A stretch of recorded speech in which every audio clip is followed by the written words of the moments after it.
Okay. My name is Kwamina, HB Asmah the Third. I'm a visual artist and painter and a sculptor. That's art is in my bloodline, so it's in my blood.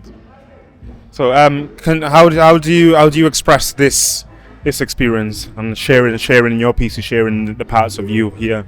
Sharing the parts of me is beautiful because art is meant to be shared. As an artist, the purpose is to document what we see around us and share it with the universe.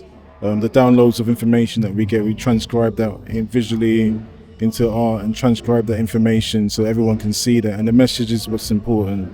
Some of my pieces are artwork. A lot of my early pieces, I never used to sign it because the main reason why I didn't see it as it's not just about me, it's about the works, which is important. So I started signing at the back. But then some of them people kept on saying, "Oh, you need to know who the artist is." Okay, then I'll put as discreet as possible. So I have a few pieces here. One was a part of a series called Sankofa, which is return and fetch. It's a drinker symbol from the Akan family in Ghana. And Sankofa means to return and fetch what was Sankofa, go back and fetch what was good for you in the past and bring it forward. So it's normally symbolized by a bird facing forward but its head backwards. So you take the best parts of your past and bring it to your present, which informs your future. And as an artist, it's an honor to be here. The experience has been good. Having art with festivals is very key because, especially if it's in relation to the festival.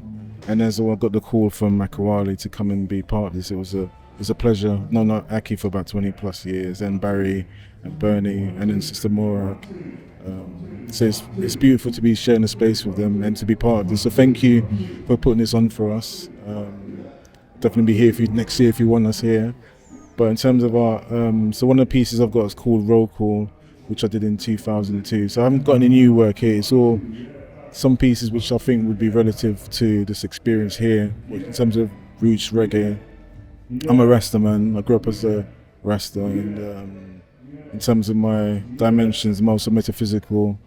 I'm an Asian Rasta, so I involve myself in all spirituality, but because Rasta is a way of life, and it's how you live with love and purpose.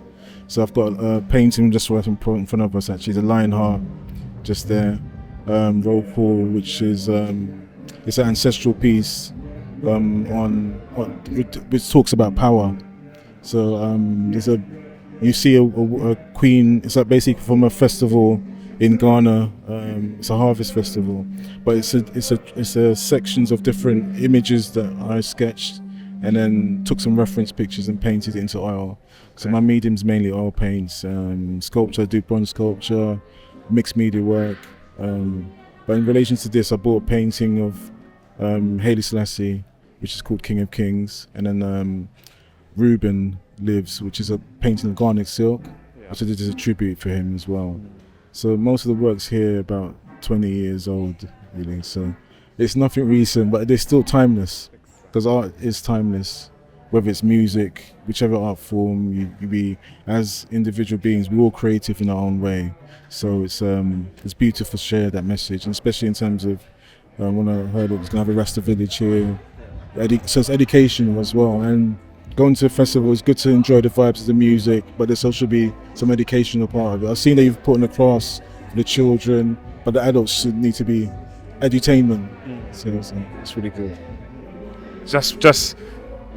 That's what I was about to go into, because it's powerful. Everything you're speaking of holds a lot of the strength and the part of the solidarity of us as one another, and the way we share, the way we express ourselves, and especially with the Sankofa, the way we embed what has been laid before us in order to pave that path of what's going to be in front of us.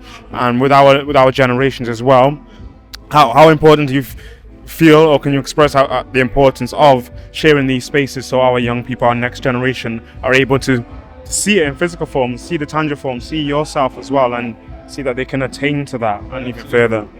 It's very key, because remember that you just said the children and the young people are the future.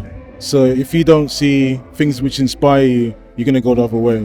There's always a thin line between good and evil, and then positive and negative, but it's a balance, and the balance is also showing, all right, this be wrong, but this is the right thing, and even giving them examples that you can be an artist, because there's a misnomer that artists don't make money when they're live. You can do it. It's just whether you've got the platform or the exposure for it. Unfortunately, not every institution is willing to take that challenge, but I have seen a shift in terms of arts, and now more, especially from different demographics, is more widely accepted.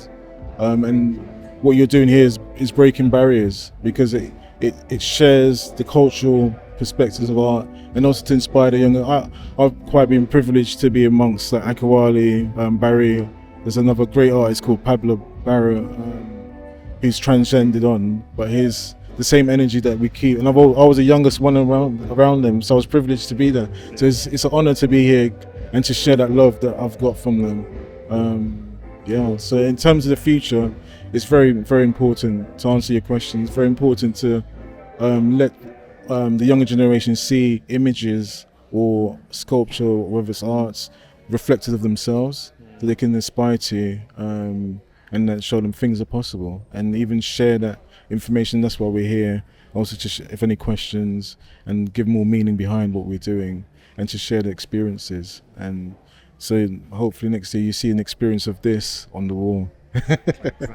And something else that Barry alluded to is us having this for a longer period of time. Absolutely. So beyond the 2 days, because we are infinite, but enabled to have these spaces and create those spaces where they are for about 6 months, and they are for a year or something, and Absolutely. People are allowed to come into there as well, and really express themselves again and feel safe. Have those safe spaces that they can do so. Absolutely, so, definitely. It's good. It's a good look, because there aren't a lot of spaces where people can express themselves or share their ideas, which is key. It's beautiful to see that when we do have spaces like that, it can show, oh look, you can have a chance. It's just giving someone an opportunity to shine, and the platform as well, because not always, if you're not in the right network, you won't know.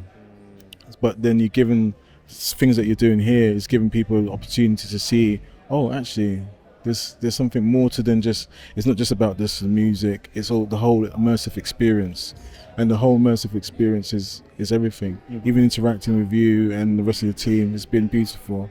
And that's the same for the visitors. When the visitors come and we see it, I say, oh, who did this? Oh, this is it's different. They're not used to it. So it's groundbreaking, and it's definitely to keep it longevity, because we ask, well, once the festival's done, what's going forward, and to build upon that. So you've already laid a foundation, definitely to build upon that. It would be a pleasure to bring some work back and keep it here for months. That's why you have museums and institutions for, and that's hopefully maybe you might have that here.